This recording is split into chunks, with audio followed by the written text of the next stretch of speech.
Good morning, students. Students, today I am teaching you the most important topic of embryology primary organizer and embryonic induction. Students, by the process of embryonic induction, all organs and other process related to organogenesis occurs. Students, this topic primary organizer and embryonic induction is included in the paper second developmental biology of BSc part first. So, students, primary organizer has the power to induce changes within the cell and to organize surrounding cells, including the induction and early organization of neural tube. So, students, primary organizer determines the main features of axiation and organization of the vertebrate embryo. Students, the Spearman-Mangold organizer is a group of cells that are responsible for the induction of the neural tissues during development in amphibian embryos, first described in 1924 by Hans Spearman and Hyde Mangold. The introduction of the organizer provided evidence that the fate of cells can be influenced by factors from other cell populations. This discovery significantly impacted the world of developmental biology and fundamentally changed the understanding of early development under embryonic development. So, students, the Spearman-Mangold organizer was first described in 1924 by Hans Spearman and Hilde Mangold. Prior to its discovery, it had been hypothesized by multiple groups that there exists a portion of the developing embryo that serves as a organization center. In 1918 and 1921, Hans Spearman showed that transplanting presumptive epidermis into the areas of presumptive neural tissue would change the fate of the transplanted cells to that of their new destination, and likewise when he transplanted presumptive neural tissue to where the presumptive epidermis was forming. Spearman also showed that by transplanting a piece from the upper blastopore lip into an area of presumptive epidermis, a secondary embryonic primordium formed, including a secondary neural tube, notochord, and somites. Additionally, splitting the embryo in half and rotating the animal pole in respect to the vegetal pole resulted in determination spreading from the lower vegetal pole, where the upper blastopore lip was located, to the upper animal pole. He also fused together two identical halves from different embryos and observed formation of the neural plate. This work provided the initial evidence to support the notion that there existed some organization center that was determined prior to the other embryonic tissue and influenced the determination of surrounding cells. So, students, this primary organizer is very important. To test this hypothesis, Spearman along the Hilde Mangold performed experiments between 1921 and 1922 using embryos from Triturus cristatus and Triturus tinea, thus that were undergoing gastrulation. The experiment performed resembled the one done in 1918. However, instead of a homoplastic transplantation, they used embryos from two species of newt that are closely related. One of the benefits of using cristatus and tinnitus embryos was that the cristatus embryo cells lacked pigment So the fate of the transplant could be easily tracked when placed among the pigmented teniatus cells. A piece from upper blastopore lip was removed from the cristatus embryo and transplanted into a ventral region of presumptive epidermis in the teniatus embryo away from the developing host blastopore. Following this transplant, they observed the formation of a secondary embryonic primordium consistent with their previous work. This secondary embryo had the normal features of the primary embryo, including structures such as the neural plate and notochord. Although they lagged slightly in development, sectioning of the embryo showed that cells from the transplant were incorporated into the mesoderm. The neural plate and constituted almost the entire notochord of the secondary embryo. It was further shown that the neural plate was almost entirely composed of cells from the host teniatus embryo.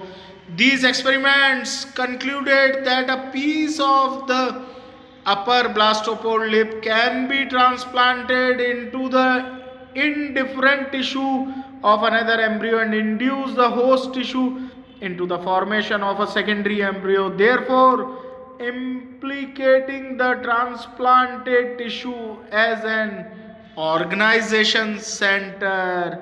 So, students, the discovery of the Spearman Mangold organizer is considered one of the most influential findings in the field of developmental biology and resulted in Hans Spearman being awarded the Nobel Prize in 1935 for his work.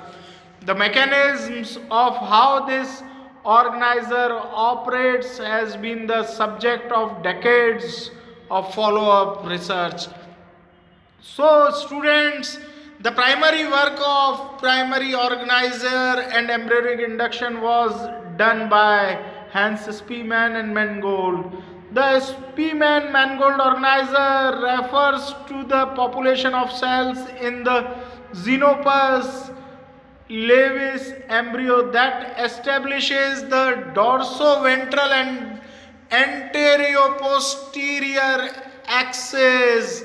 While an organizer exists in other species, the term Spearman Mangold organizer is specifically reserved for the amphibian embryo. The Spearman Mangold organizer is located in the dorsal blastopore lip where gastrulation movements originate. Initial organizer cells migrate and localize anteriorly. The organizer cells were subdivided into head, trunk, and tail organizers. These distinct cell populations have different inducers and set up unique growth factor gradients as they migrate. Secondary cells, cell interactions further establish the axis as gastrulation and neurulation continues. So, students, the Spearman Mangold organizer is particularly important in mesoderm induction.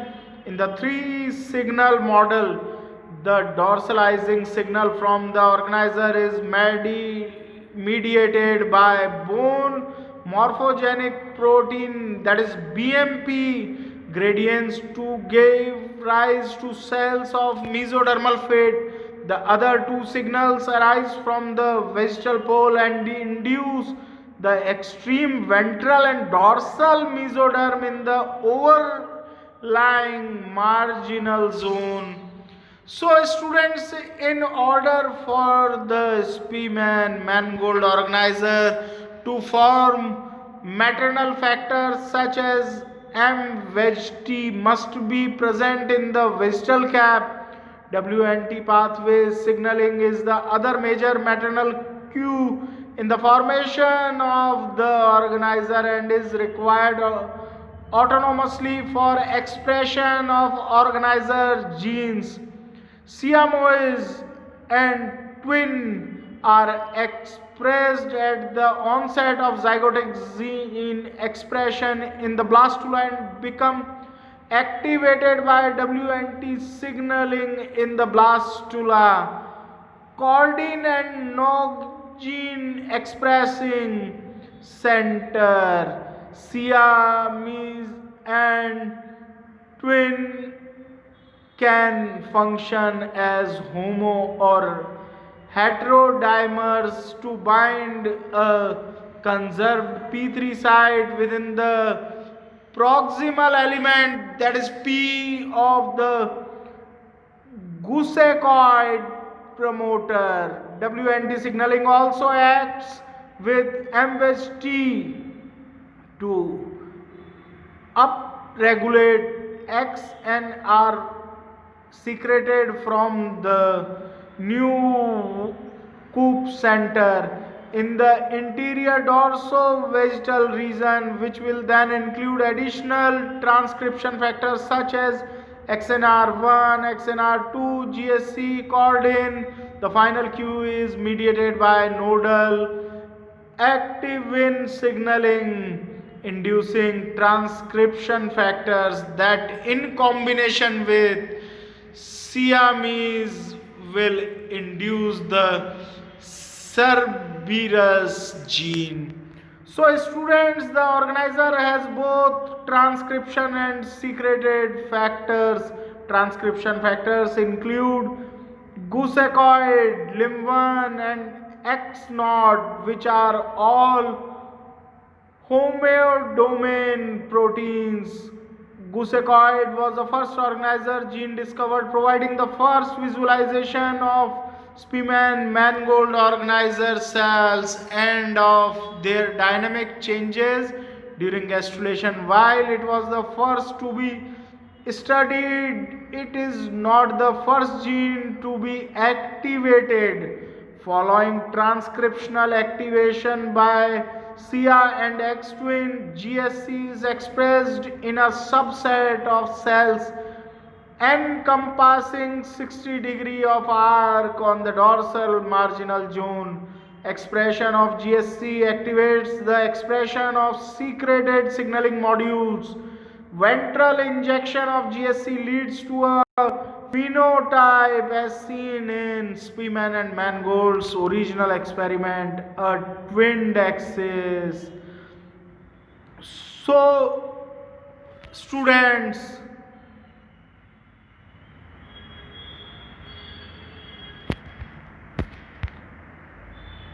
in the topic embryonic induction describes the embryonic process in which one group of cells, the inducing tissue, directs the development of another group of cells. The responding tissue induction directs the development of various tissues and organs in most animal embryos. For example, the eye lens and the heart. So students, for the discovery of neural induction, the German embryologist Hans Spearman and his student Hilde Mangold worked a lot, and for his work Spearman received Nobel Prize in 1935. These two scientists performed certain heteroblastic transplantations between two species of newt, that is Triturus cristatus and Triturus tenuatus, and reported that the dorsal lip of their early gastrula has the capacity of induction and organization of presumptive neural ectoderm to form a neural tube, and also the capacity of evocation and organization of ectoderm, mesoderm and endoderm to form a complete secondary embryo. They called the dorsal lip of the blastopore the primary organizer, since it was first in the sequence of induction and as it had the capacity to organize the development of a second embryo. Later on, the primary organizer was reported to exist in many animals, example in frogs, in cyclostomes, in bony fishes, in birds and in rabbit. So students, primary organizer and neural induction have been reported in certain prevertebrates chordates such as Ascidians and Amphioxus in 1960 and 1963. Curtis investigated and reported that the organizer of gastrula of Xenopus laevis can be distinguished in the cortex of gray crescent of a fertilized egg. Holt Freeter gave an account of how an enormous variety of entirely unspecific substances, organic acids, steroids, kaolin, methylene blue, sulfhydryl compounds which had nothing in common except the property of being toxic to subectodermal cells produced neurulation in explants. Barth and Barth provided further information about the chemical nature of embryonic induction.